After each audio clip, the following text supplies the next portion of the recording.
우리의 추석 연휴와 함께 시작되는 것이 중국의 연휴입니다. 우리의 추석 연휴는 짧은 반면에 중국의 국경절 연휴까지 합쳐서 추석 연휴가 상당히 깁니다. 이에 따라서 어떤 것들이 수혜를 입을지 기대를 모으고 있는 상황인데요. 좀 자세하게 알아보겠습니다. 중국금융연구소의 조용찬 수석연구원입니다. 안녕하세요. 예, 안녕하십니까? 네, 중국의 연휴에 대해서 알아보기 전에 먼저 경기에 대해서 좀 여쭤보겠는데요. 지난주에 HSBC의 제조업 PMI 속보치가 발표가 됐습니다. 11개월 연속 50선을 하회를 했고 특히나 구성지수 중에서 완성품 재고지수는 최저치를 기록했다고 들었거든요. 이러한 부분들 우리가 어떻게 받아들여야 되겠습니까? 네, 중국의 그 경기 회복과 관련해서는 아무래도 재고 조정이 언제 끝나느냐가 가장 중요한데요. 지금 중국 내에서 재고 조정 압력이 낮아지고 있는 것은 그 통신이라든지 컴퓨터, 자동차와 같은 가공용 그 제조업 부분입니다. 아무래도 정부가 적극적으로 생산 억제에 나서고 있고요. 또 소비 자극책에 힘입어서 과잉 재고가 빠르게 줄고 있기 때문에 중국이 경기가 회복된다 그러면은 바로 우리나라 쪽에도 수요가 있을 것으로 예상이 되는데요. 하지만 범용 기계라든지 철강, 비철금속 가공 부분, 그리고 태양광, 백색가전 쪽에서는 여전히 그 과잉 생산이 진행이 되고 있기 때문에 아무래도 그 경기 회복에 좀 걸림돌이 되는 그런 모습입니다.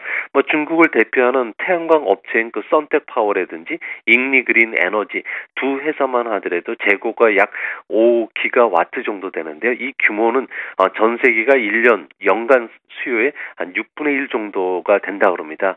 재고 조정이 상당히 좀 늦어지고 있는 부분들이 많기 때문에 올해 말이나 내년 초 정도에 그 바닥을 치지 않을까 보여지고요. 통신이나 자동차, 방직, 전기 업종을 중심으로 해서는 내년 초부터 경기 회복이 좀 찾아오지 않을까 보여집니다. 네, 먼저 이렇게 중국의 경기 문제에 대해서 저희가 짚어봤고요. 많은 기대를 모으고 있는 중국의 중추절과 국경절 연휴, 주말까지 합치면 무려 9일이 된다고 합니다. 실제로 어느 정도 규모의 소비가 일어나길래 이렇게 기대감이 큰 건가요? 네, 올해는 아무래도 중국 정부가 적극적으로 여행 장려 정책을 쓰고 있기 때문에 한 5억 3천만 명 정도가 이동을 한다 그럽니다. 작년보다도 10%가 늘어난 수치인데요.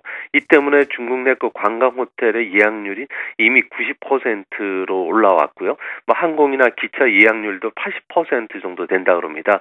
이로 인해서 국경절 연휴 기간에 무려 99조 원 정도의 그 소비가 발생을 할 거라 그러는데요.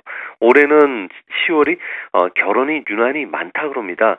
내년 용띠에 태어난 아들 같은 경우에는 부라든지 그리고 재운뿐만 아니라 관운도 갖고 있기 때문에 아무래도 지금 결혼하기 위해서 10월달 호텔이나 식당 쪽에서는 결혼 필요용과 관련된 특수들이 상당히 많고요. 또 이 기간 동안에 우리나라를 찾아오는 중국 관광객들은 작년보다 36% 정도가 늘어난 한 10만 명 정도에 달한다 그럽니다.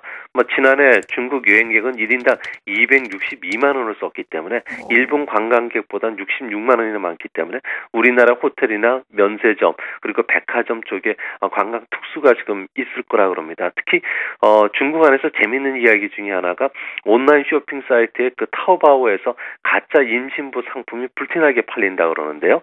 이는 그 회사에서 감원을 회피할 목적으로 그 배를 좀 부풀리는 실리콘 패드를 쓰거나 요번에 버스나 기차로 그 여행을 할 때 그 약자석에 우선 앉을 수 있기 때문에 그렇다 그럽니다. 또 한 가지는 지금 중국에 1억 8천만 명의 그 결혼 정년기 그 남녀들이 있는데요.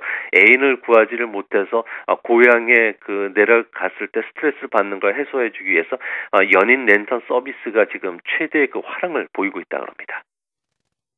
네, 그렇군요. 중국 시장의 이슈들 중국금융연구소의 조용찬 수석연구원으로부터 들어봤습니다. 감사합니다. 예, 감사합니다.